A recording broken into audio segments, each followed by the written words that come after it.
Episódio 2: Os filhos de Salé, corsários berberes e a ameaça à costa extremenha.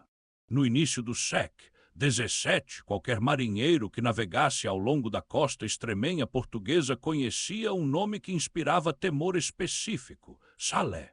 Não Argel, que era a grande capital corsária do Mediterrâneo e cujos navios raramente ultrapassavam o Estreito de Gibraltar em direção norte.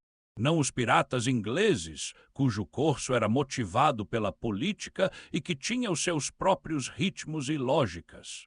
Salé, cidade marroquina na foz do rio Bou Regreg, a menos de 300 quilômetros da costa portuguesa, era o nome que os pescadores de Peniche, os frades de Berlenga e os funcionários da Câmara de Óbidos associavam à ameaça mais imediata e mais recorrente: a chegada inesperada de embarcações rápidas, frequentemente de madrugada ou ao amanhecer, destinadas a capturar pessoas e pilhar bens antes que qualquer resposta defensiva fosse possível.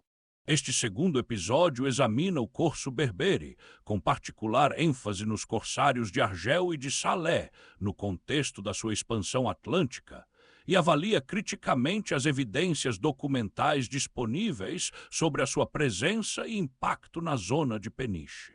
É um episódio que terá de ser honesto sobre os limites do que sabemos. A documentação específica sobre incursões berberes em Peniche é menos densa do que seria desejável para conclusões definitivas. E parte do que se pode dizer com fundamento acadêmico depende da combinação de evidências diretas, inferências por analogia e reconhecimento explícito das lacunas historiográficas existentes. O contexto otomano, a construção dos potentados corsários norte-africanos.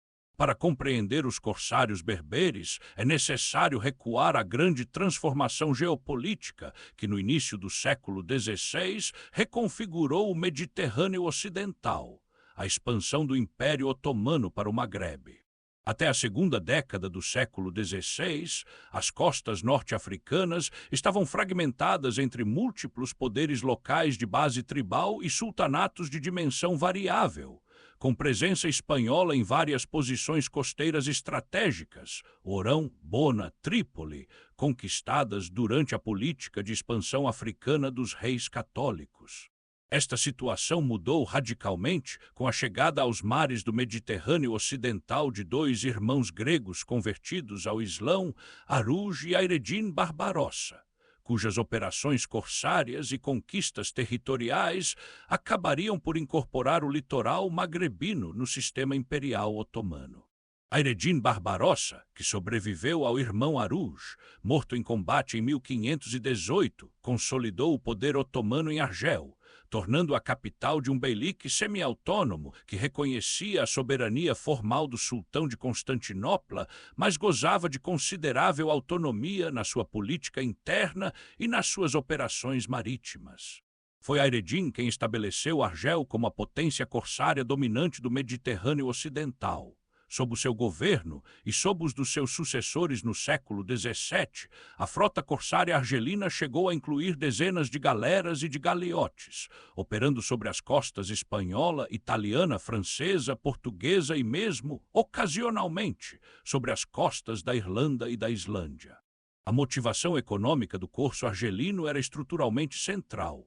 Os cativos capturados nas costas europeias, homens em idade ativa para trabalho forçado nas galeras ou em obras, mulheres e crianças para os mercados de escravos, clérigos e nobres para o lucrativo negócio do resgate, constituíam a base de uma economia que alimentava o Estado, os operadores corsários e uma rede de intermediários especializados que se estende. Robert Davis, na sua análise quantitativa da escravatura cristã no Mediterrâneo entre 1500 e 1800, estimou que o número total de europeus cativos em poder das potências berberes durante este período pode ter atingido 1,25 milhão, uma estimativa que tem sido debatida e que alguns historiadores consideram excessivamente elevada, mas que qualquer revisão em baixa deixaria num número ainda assim muito considerável. Sublinhe-se que as estimativas de Davis, 2003, são objeto de debate acadêmico em aberto. outros investigadores apontam para números significativamente menores, especialmente se consideradas as altas taxas de mortalidade e de resgate que reduziam o estoque cumulativo de cativos em qualquer momento particular. Salé e a sua República Corsária. Se Argel era a grande capital corsária do Mediterrâneo, Salé era o seu equivalente atlântico, e para as populações costeiras portuguesas, a ameaça mais imediata e recorrente. A cidade situava-se na margem norte da foz do rio Bou Regreg, defronte a Rabat, numa posição que reunia as qualidades essenciais de uma base corsária atlântica: acesso ao oceano, porto protegido, mercados para cativos e cargas, e distância suficiente das costas europeias para dificultar represálias militares diretas. A origem da Salé corsária como potência autônoma está associada a um contingente de mouriscos expulsos de Espanha em 1609, os chamados hornacheiros, provenientes da aldeia de Hornachos na Extremadura espanhola, que se instalaram em Rabat e na margem sul do Bou Regreg e introduziram novos conhecimentos técnicos, redes comerciais e uma motivação adicional de revanche contra o mundo cristão que os havia expulsado. Entre 1624 e 1668, a cidade constituiu-se como uma república de Salé formalmente autônoma, com o seu próprio sistema de governo, a sua própria frota e as suas próprias redes comerciais, um estado corsário no sentido mais pleno da expressão, embora sua independência face ao sultanato marroquino nunca tenha sido completa nem incontestada. Roger Coindreau, no seu estudo fundacional sobre os corsários de Salé, publicado em 1948, documentou em detalhe a organização interna da República Corsária, os seus meios navais, os seus métodos operativos e a geografia das suas incursões, incluindo referências explícitas às costas portuguesas como áreas de operação regular. Para o Alentejo litoral, o estudo de João Cosme sobre a defesa desta região entre 1640 e 1668 documentou incursões específicas e os danos que causaram às comunidades piscatórias. Para o Algarve, o trabalho de Farinha, 1990, estabeleceu um quadro detalhado da atividade corsária berbere no litoral sul português. A costa extremenha, incluindo Peniche, está menos sistematicamente documentada nesta literatura acadêmica especializada, uma lacuna que voltaremos a sublinhar. Os renegados, a chave do Atlântico. O alargamento geográfico do corso berbere às costas atlânticas europeias, que transformou Salé de ameaça mediterrânica em ameaça oceânica, não foi um processo automático ou tecnicamente simples. Durante grande parte do século XVI, a atividade corsária berbere confinava-se essencialmente às águas do Mediterrâneo e às proximidades do Estreito de Gibraltar. A extensão ao Atlântico propriamente dito, que se intensificou nas primeiras décadas do século XVII, dependeu de uma condição prévia indispensável: a capacidade de navegar em mar aberto com embarcações de maior porte, utilizando técnicas e instrumentos de navegação oceânica que eram até a data domínio quase exclusivo dos marinheiros europeus. Esta condição foi satisfeita, em larga medida, através de uma categoria de indivíduos que a historiografia designa como renegados, marinheiros, pescadores, soldados e aventureiros europeus, portugueses, espanhóis, ingleses, holandeses e italianos, que por captura, por conversão voluntária motivada por oportunidade econômica ou por outros percursos pessoais, acabavam por servir nas frotas corsárias norte-africanas e a transmir. A figura do renegado, estudada com profundidade por Kaiser e pelos autores reunidos no seu volume coletivo de 2008, é fundamental para compreender como as frotas corsárias berberes adquiriram a capacidade de operar sistematicamente em costas atlânticas que exigiam navegação de alto mar. O exemplo mais documentado e historicamente mais nítido é o do neerlandês Jan Jansun van Aarlen, conhecido pelo nome islâmico de Murat Reis o Jovem, que foi capturado por corsários de Salé, converteu-se ao Islão e tornou-se um dos mais ativos comandantes corsários da República de Salé nas primeiras décadas do século XVII. As suas incursões estão documentadas desde a costa portuguesa e espanhola até a Islândia, onde atacou comunidades costeiras em 1627, num dos exemplos mais extremos do alcance atlântico do corso berbere. Refira-se que a documentação sobre Murat Reis é razoavelmente sólida para os principais eventos da sua carreira, mas fontes acadêmicas rigorosas sobre o episódio islandês especificamente são menos uniformes. A data de 1627 é comumente aceite na historiografia. A presença de renegados portugueses nas frotas corsárias berberes é documentada, mas de forma dispersa. As atas de resgate e os registros das ordens religiosas especializadas na redenção de cativos, trinitários e mercedários, mencionam ocasionalmente portugueses que tinham navegado ao serviço de corsários berberes antes de serem identificados e resgatados, ou que haviam fornecido aos corsários informações sobre as costas portuguesas, os horários de atividade dos pescadores e as localizações dos pontos defensivos. Esta transmissão de conhecimento estratégico, involuntária em alguns casos, voluntária noutros, era provavelmente um fator relevante na eficácia das incursões corsárias em zonas costeiras específicas. A costa portuguesa como alvo sistemático. O corso berbere sobre o litoral português não era um fenômeno episódico ou acidental. Era uma atividade recorrente, integrada num sistema econômico de predação marítima que tinha os seus próprios ciclos sazonais. As incursões intensificavam-se durante os meses de verão, quando as condições de navegação eram mais favoráveis e as comunidades piscatórias estavam mais ativas, as suas rotas preferenciais e os seus alvos típicos. Os métodos operativos.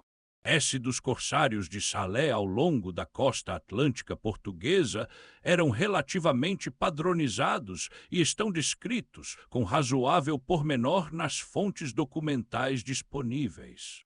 As frotas corsárias operavam frequentemente em pequenos grupos de 2 a 6 navios, número suficiente para subjugar qualquer resistência local, mas suficientemente reduzido para não ser facilmente detetado pelas vigias costeiras à distância.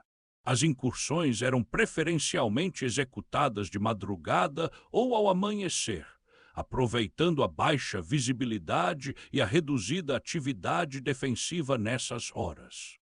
Os alvos preferidos eram comunidades piscatórias costeiras de pequena dimensão, embarcações mercantes de cabotagem e vilarejos marítimos desprovidos de guarnição militar permanente e precisamente as situações em que a resistência era mínima e o rendimento da incursão, em cativos e bens, maximizável. A captura de pessoas era o objetivo primário e mais valioso. Homens em idade ativa, pescadores, marinheiros, artesãos, eram os cativos mais valiosos. Serviam como remadores nas galeras corsárias, como mão de obra em obras de construção e na agricultura, ou como objetos de resgate se pertenciam a famílias com meios para pagar. Mulheres e crianças eram igualmente capturadas, embora a sua destinação variasse mais. Os bens de valor imediato, alimentos, metais, ferramentas, redes, embarcações de pequeno porte eram igualmente saqueados. As incursões de maior duração incluíam o uso de ilhas ou pontos costeiros inabitados como bases temporárias de operação, onde os cativos e as cargas saqueadas podiam ser concentrados antes da viagem de regresso. Peniche e Berlenga, as evidências documentadas. A documentação acadêmica rigorosa sobre incursões corsárias berberes especificamente na zona de Peniche forçoso reconhecê-lo com clareza, menos densa do que seria necessário para conclusões definitivas. Esta é uma limitação real da historiografia disponível e não deve ser disfarçada por uma narrativa mais dramática do que as fontes suportam. A maior parte das referências disponíveis provém de fontes indiretas, correspondência régia sobre a situação defensiva da costa extremenha, atas das vereações de Peniche e de Óbidos, cujo conselho incorporava a vila de Peniche até ao século XIX, e registros eclesiásticos de batismos, casamentos e óbitos, que por vezes fazem referência a situações de cativeiro ou de ataques externos. A evidência direta mais sólida e cronologicamente precisa que a historiografia disponível permite identificar não diz respeito à vila de Peniche propriamente dita, mas à ilha da Berlenga.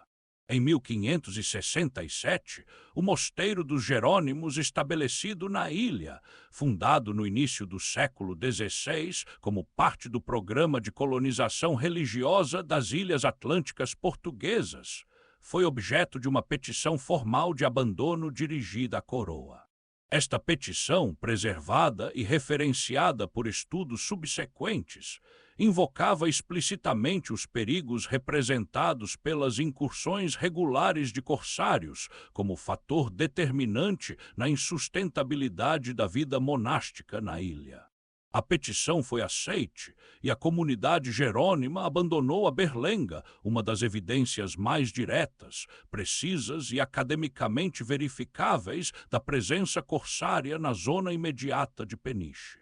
A obra de Coelho, 1988, sobre a história de Peniche, que deve ser utilizada com as reservas metodológicas próprias de uma obra de história regional e não de investigação acadêmica primária, recolhe tradições documentais que apontam para incursões periódicas de corsários ao longo das praias da região, particularmente nas praias do norte da península e nas Berlengas. A referência ao abandono temporário ou definitivo de aldeias de pescadores nas costas adjacentes como consequência do medo das incursões corsárias é um padrão recorrente nas fontes dos séculos XVI e XVII disponíveis para esta região. O que a documentação acadêmica atualmente disponível não permite, com o rigor necessário, é a quantificação precisa das incursões especificamente em Peniche, o número de ataques, a sua cronologia exata, o número de cativos capturados, nem a determinação definitiva de se os corsários que utilizavam as berlengas como base temporária procediam de Salé, de Argel ou de outras origens. Uma investigação sistemática de arquivo nos fundos da Câmara Municipal de Óbidos, que incorporava Peniche, nos registros paroquiais locais e na correspondência régia relativa à costa extremenha, poderia provavelmente preencher parte significativa desta lacuna. O cativeiro e o resgate, o custo humano. Para além da violência imediata do ataque e da pilhagem, a dimensão humana mais dramática e duradoura do corso berbere era a do cativeiro. Os portugueses capturados pelos corsários berberes entravam num sistema complexo de escravatura e resgate que envolvia, por um lado, os mercados de cativos das cidades norte-africanas, Salé, Argel, Tunis, Tetuão, e, por outro, um elaborado conjunto de mecanismos de intermediação que permitiam, a quem tinha os meios necessários, comprar a liberdade dos seus familiares. As ordens religiosas especializadas na redenção de cativos, os trinitários e os mercedários, desempenhavam um papel central neste sistema de intermediação. Criadas na Idade Média especificamente para organizar e financiar resgates de cristãos cativos em mãos muçulmanas, estas ordens mantinham redes de contactos nos portos norte-africanos e conduziam expedições periódicas de resgate financiadas por donativos, vendas de indulgências e contribuições da coroa.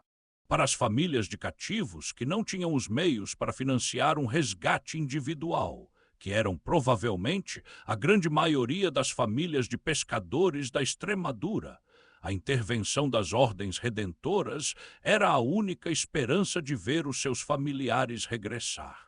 As estimativas acadêmicas sobre o número de portugueses cativos em poder de corsários berberes ao longo dos séculos XVI e XVII variam consideravelmente consoante a metodologia utilizada e as fontes disponíveis. Farinha, 1990, num estudo focado nas relações entre Portugal e Marrocos, documenta a presença portuguesa nos mercados de cativos do norte de África. Davis, 2003, oferece estimativas mais amplas para o conjunto dos cativos europeus. Nenhuma das fontes acadêmicas disponíveis permite, presentemente, uma quantificação precisa dos cativos especificamente originários da zona de Peniche, o que é em si mesmo uma lacuna significativa na historiografia regional. O impacto do cativeiro sobre comunidades pequenas como as da Extremadura Marítima era, provavelmente, profundamente desestabilizador independentemente da sua escala absoluta.